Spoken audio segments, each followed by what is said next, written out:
Huege and Firetree clung to each other. They trembled before the one who waits. The Grim Reaper himself squinted curiously down at them. He remained silent. The lovers took that to mean that the deity was losing his patience with them. They had overstayed their welcome. Oh, my lord, we meant no harm, Huege explained. The silence, however, stayed. The one who waits opened his paw. Flames rose from his palm. Then they shifted to tiny comets. Those comets, those tiny scarlet orbs, looked like fireflies as they floated around them. Explain, the one who waits said. The lovers turned to each other. Huege brushed his tears away. It's... Firetree was choking down her words. She was deeply ashamed to have made their lord upset. She wouldn't dare meet his gaze, but she would explain. Till death do us part, yes? Firetree asked. She didn't have the heart to explain beyond that. Internally, though, death is what would part the lovers. That's how it worked in Firetree's original village. Firetree hadn't thought to ask the lamb if that rule had remained in their doctrine. She had acted purely on instinct. Firetree's true love had passed away before her very eyes, and she then knew that she needed to join him. And she had. But now, till death do us part, after all, only this time felt permanent. No, the one who waits said. That one sentence broke Huege and Firetree out of their despair. The lovers tilted their heads up to gawk at their master. They awaited his words. The one who waits relished in their adoration. He grinned down at his awe-struck followers. I am death. I do not part my followers, he explained. The tiny comets flew around him happily, bouncing and twirling in the air. Firetree clasped her paws together. Tears trailed down her cheeks. She smiled up at the one who waits. My lord? She cried. Did this mean? It had to. It came from their master, so it must be true. Firetree and Huege swept each other up in a tight hug. They didn't need to say goodbye. We get to stay together, they cheered. Truly, forever and always. Huge's tail wagged up a storm, while Firetrees wrapped securely around her beloved. They never had to say that forever goodbye. Yes, the one who waits agreed. Ball smiled, while teared up. It had finally clicked for him. Huege and Firetree weren't afraid of death. They had been afraid of losing each other. The one who waits smiled, a true soft smile. Are you two ready? He asked the lovers one final time.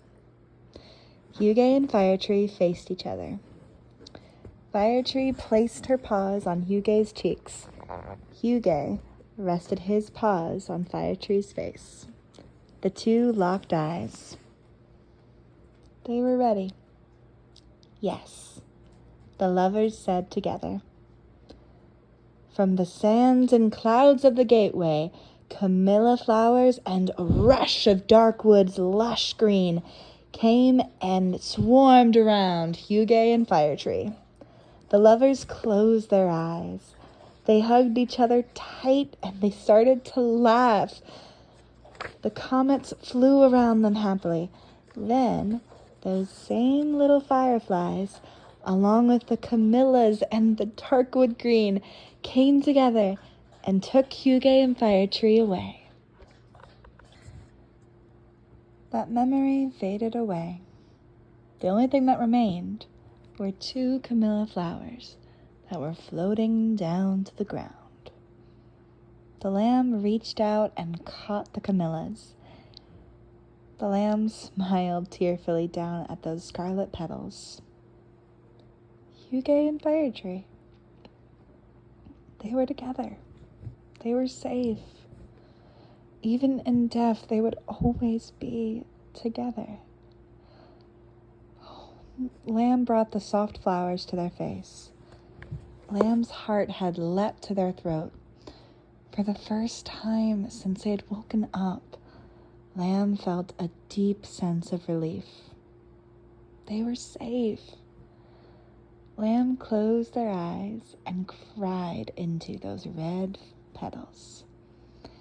The one who waits tilted his head to the side. His eyes were closed, and he was grinning. The deified cat was rather pleased with himself. "See, Vessel, there is no need for such concerns," he explained. His paw brushed his veil back into place. He hadn't been able to show off his powers in some time. Perhaps a century or 2? The cult was growing, meaning more devotion was coming to the one who waits. His powers were growing, and he loved it. The cat paused basking in his own glory when he heard a soft sniffling sound. His ears perked. His gaze snapped to the lamb in his claws. The lamb was brushing away tears and shakily trying to breathe. The lamb was crying. The one who waits brought his paws together. He had moved so quickly that his chains rattled in protest. "What has brought forth such tears?" he demanded. He needed to know so it could be dealt with. Oh, Meadow," Lamb laughed shakily. They clutched their flowers to their chest. Forgive. They squeaked. Their voice was shaking so badly they couldn't finish a thought, let alone a sentence. Almond Ball's ears snapped back. What was wrong? Why was the lamb crying? My lord, I'm not ungrateful for... The lamb gave up trying to explain any further. They were so touched by all of this. Firetree and Huege had fought to the end to stay together. And they had succeeded. But they were still gone, and the lamb was still in pain from losing them. The one who waits watched his lamb weep. He didn't like that. It felt wrong. He brushed his thumb against their cheek and guided the offending tears away. Their tears had turned scarlet from the crown's power, and yet the lamb was still so soft. The lamb gasped. Their eyes popped open. Their master! Lamb wrapped their arms around their master's thumb. They closed their eyes as they nuzzled into him. They were smiling once more.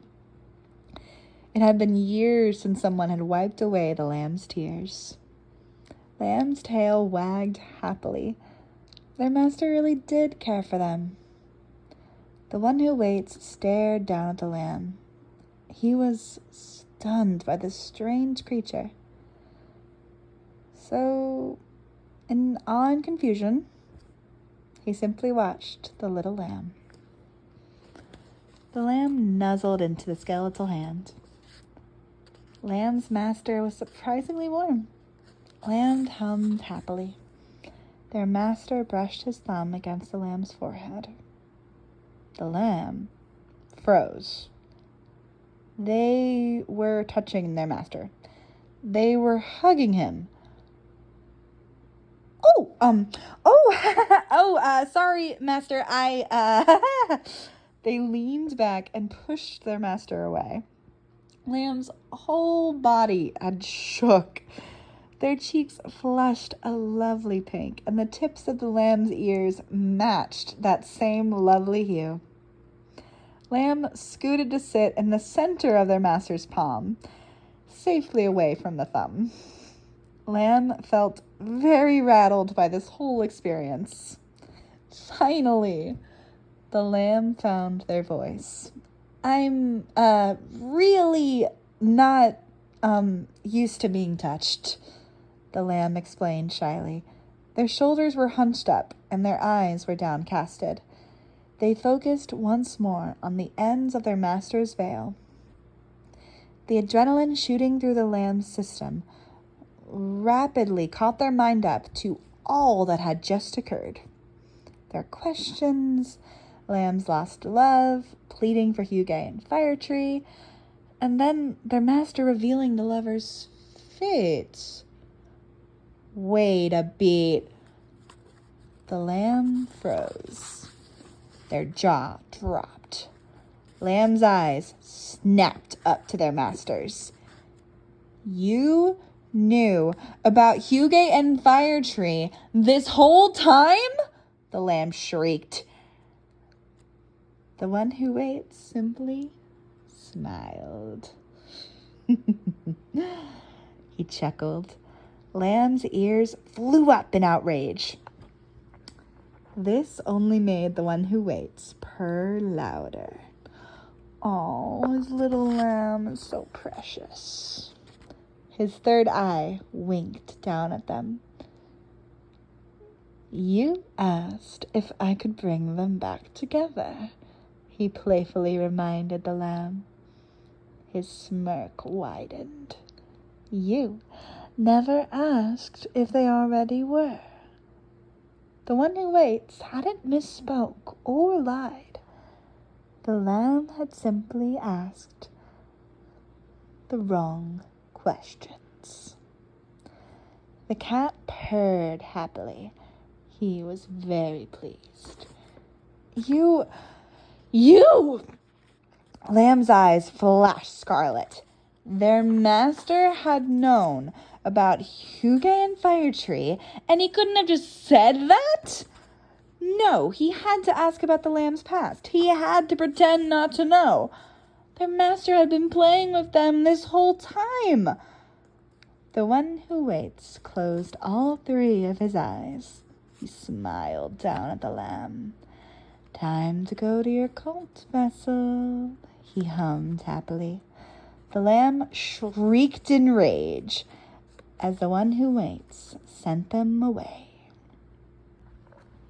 Back on the lamb's cult grounds, there were two visitors waiting for the lamb's return. Where is your pup? Flinky, the gambling rattlesnake, asked. He was squinting at the scruffy rat who sat before him. They're not my pup. I'm their teacher, Ratau reminded him. Ratau was honored to be the lamb's guide and their friend. Lies, Flinky hissed back. His tail rattled in annoyance. Flinky and Ratau had been close for decades. Flinky knew Ratau, and he saw how much the gambling rat cared for Lambie. You tend to Lambie as if you saw them hatch, Flinky said. Bah, no I don't, Ratau chuckled, rather sheepishly. He held up his paws in surrender. He was the lamb's teacher, not their parent. Today is a special case. And it was. Well, yesterday was. Last night, the lamb had visited and told him all about Huege and Firetree. His poor lamb had been in tears. Lamb had run off to visit their mutual master, and Ratau had headed right to the lamb's cult to be there for when the lamb returned. Flinky had followed close behind. Ratel faced the summoning circle. He frowned. Concern was etched on his face. Losing followers you've grown close to is, well, hard, he said. Ratel's ears folded back. He was worried. I just want to make sure they're all right, he sighed. He wished the one who waits would send the lamb home. Flinky slithered up to his favorite rat. Aren't you a fatherly mentor? Flinky teased playfully. Yes, thank you, Ratel chuckled happily. Then he processed what the snake had said. Wait a bit! The summoning circle lit ablaze. The lamb was home. Lamb! Ratel cheered. The pup returns, Flinky thought to himself. Maybe now Ratel could relax. Lamb landed gracefully to the ground. Then they leapt up in rage. That vile, sick swamp! He tricked me with that silver tongue! Ah! They screeched. How did they not see any of the signs? Lamb stepped off the summoning circle. Then they started to stomp. They stomped out their rage and their annoyance. Lamb tightened one paw into a fist. Then they rested their face in their free paw. They groaned loudly. This was so... They could not go home like this. They needed to calm down. As Lamb focused on breathing and resisting the urge to scream, Flinky glanced at his friend with a soft grin. They are totally your kid, he said. Ratel had definitely had his fair share of stomping tantrums when he had needed to cool off. Ratel sniffed. Tears were brimming his one remaining eye. He smiled wobbly. Flinky stopped rattling his tail. What the? Ratel beamed at the lamb. They stood up for themselves against that sack of bones. Ratel gasped. Oh my gods, he was so proud of Lambie. Flinky narrowed his gaze. Lamb jumped up. They thought they'd been alone. Lamb spun around to see Ratel and Flinky, both watching them. Dad, Ratel, the lamb called. Oh, Meadow, they'd called Ratel. Dad, ah! Lamb ran up to Ratel.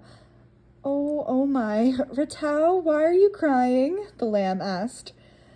They forced a smile. They didn't want Ratel to be worried. Ah, lamb, Ratel cheered happily. The lamb had stood up for themselves, and they had called him Dad. Ratel was so proud. The lamb was very tired and rather confused, while Flinky watched on, quietly wondering when the adoption papers would be drafted. The lamb was home, safe and sound. Hello, my lovely cupcakes. Elsie Rowe here, and I hope you all have enjoyed this lovely episode of our show. I am in my feelings because this is chapter 5, the last chapter of the lovers' fates, and also the technical last episode of our YouTube takeover for 2024. Ow. And I'm not sad that I'm more melancholy, you know? I had a lot of fun with this takeover, and I cannot stress, I loved getting to explore comics with the lamb, because when I was writing this comic, I did not know my lamb yet. I was still figuring them out. I didn't even have their name picked out. They do have a name, but that's going to get its own comic someday, so we're going to put a pin in that. But through this comic, I was able to figure out who my lamb is, who my one who waits is. And I gotta talk about two of my favorite characters in my game, Huege and Firetree. And I even ended the comic with a cute little extended cameo with Ratau and Flinky. Main reason, I kind of ship it, just a little bit. I don't know, I think it'd be cute. Also, I just love snakes and I love rats, so I'm like, yes, my little boys, my two little old men who are definitely low-key immortal. I needed both of them. I had so much fun writing this. I really did. Especially, I love getting, because again, I was figuring out my lamb as I wrote this, and they do have a little bit of a temper. They do, but you kind of have to push them. They're very patient. But once they like processed everything, they were pissed at the one who waits. And I didn't realize this until I was writing it and looking back at it. I made my one who waits is a shit. He is a punk. He's like, I could have told the lamb all of this and then they wouldn't have to worry about anything. But no. He's like, I am going to make them suffer because I want attention. And I'm like, my baby now. So I feel a little bad, but also I was having so much fun with him. The one who waits, the one who waits is a punk, and I love him so much. I'm still figuring out his character, but I'm having so much fun with him. Oh my gosh, I really love writing the story, and I'm having so much, sorry, Poe just made some noises, but it's the last chapter of the Lover's Fates, so we're done with this comic, which is very sad, mostly because I had a really wonderful time writing it, and I hope you guys have enjoyed it too. Also, I think this is the longest, I want to say this is the longest, like, comic chapter that I've had, where, like, I think it's, like, 19 or something minutes is just comic. This was huge. Usually my comics, I actually cut them down to usually, like, 6 to 7 minutes, just because they're easier for me to write. This one was a project, so this was special for the YouTube takeover. I'm gonna go back to slightly shorter comics, maybe. We'll see. We will get back into that. I am actually gonna do another video, it's gonna be next week, because of course. I'm gonna do another video doing a wrap up of this takeover. Kind of talking about where I could improve, what I enjoyed, and some fun highlights. Because I had a really, really cool experience in one of the reaction videos. I need to talk about it because it's so freaking cool. So we will talk about that next time. And I really hope you guys enjoyed this lovely series on our show. I'm not done with my lamb yet. If you want to see more of my lamb, you can actually check it out on my Tumblr. I'll link it down below. I think my Tumblr is LC Comics, I think. Go check me out, because I have more for the lamb. I'm not done with my little baby yet. Well, oh, I totally forgot. Happy Halloween, too.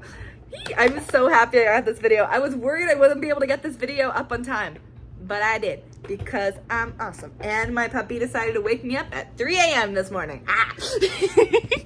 Well, I hope you all are having a wonderful, spooky, fantastic day, and I will see you next time on our lovely show. Bye!